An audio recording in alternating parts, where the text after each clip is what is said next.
ಪಾವಗಡ ತಾಲೂಕಿನ ದೌಡಬೆಟ್ಟದಲ್ಲಿ ಕೊಳಚೆ ನೀರಿನ ನಡುವೆ ನರಳುತ್ತಿರುವ ಗ್ರಾಮಸ್ಥರ ಕಷ್ಟವನ್ನು ನಿನ್ನೆ ತಾನೇ ನಿಮ್ಮ ಟಿವಿ ಅಂಡ್ ಡಿಜಿಟಲ್ ಮಾಧ್ಯಮದಲ್ಲಿ ಸುದ್ದಿ ಬಿತ್ತರಿಸಿತ್ತು.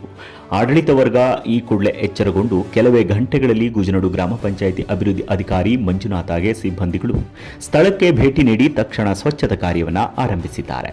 ಈ ಸಂಬಂಧ ಮಾತನಾಡಿದ ಪಿಡಿಒ ಮಂಜುನಾಥ್ ಅವರು, ನಾನು ಗುಜನಡು ಪಂಚಾಯಿತಿಗೆ ಬಂದು 6 ತಿಂಗಳಾಗಿದೆ. ಚರಂಡಿ ಕಾಮಗಾರಿ ಈಗಾಗಲೇ ಕ್ರಿಯಾ ಯೋಜನೆಯಲ್ಲಿ ಸೇರಿಸಲಾಗಿದೆ. ಆದರೆ ಅನುಮೋದನೆ ಹಾಗೂ ಅನುದಾನ ಇಲ್ಲದ ಕಾರಣ ಕಾರ್ಯ ವಿಳಂಬಗೊಂಡಿತ್ತು. ಅನುದಾನ ಸಿಕ್ಕ ತಕ್ಷಣವೇ ಸಂಪೂರ್ಣ ಕಾಮಗಾರಿಯನ್ನು ಪೂರ್ಣಗೊಳಿಸುತ್ತೇವೆ ಎಂದು ಭರವಸೆ ನೀಡಿದರು. ದೀರ್ಘಕಾಲದಿಂದ ಬಾಕಿ ಉಳಿದುಕೊಂಡಿದ್ದ ಚರಂಡಿ ಕಾಮಗಾರಿಗೆ ಇಂದು ಮೊದಲ ಹಂತದ ಒದು ಕಾರ್ಯ ಆರಂಭವಾಗಿದೆ. ಗ್ರಾಮಸ್ಥರಲ್ಲಿ ಹೊಸ ನಿರೀಕ್ಷೆ ಮೂಡಿಸಿದೆ. ಜನರ ಬದುಕಿಗೆ ನೇರವಾಗಿ ಸಂಬಂಧಿಸಿದ ಸಮಸ್ಯೆಗೆ ತಕ್ಷಣ ಸ್ಪಂದಿಸಿ ಕಾರ್ಯಪ್ರವೃತ್ತರಾದ ಪಾವಗಡ ತಾಲೂಕಿನ ಇಒ ಉತ್ತಮ್ ಅವರು ಹಾಗೆ ಪಿಡಿಒ ಮಂಜುನಾಥ್ ಅವರ ಜನಪರ ನಿಲುವು ಈಗ ಗ್ರಾಮಸ್ಥರಿಂದ ಪ್ರಶಂಸೆಗೆ ಪಾತ್ರವಾಗ್ತಾ ಇದೆ.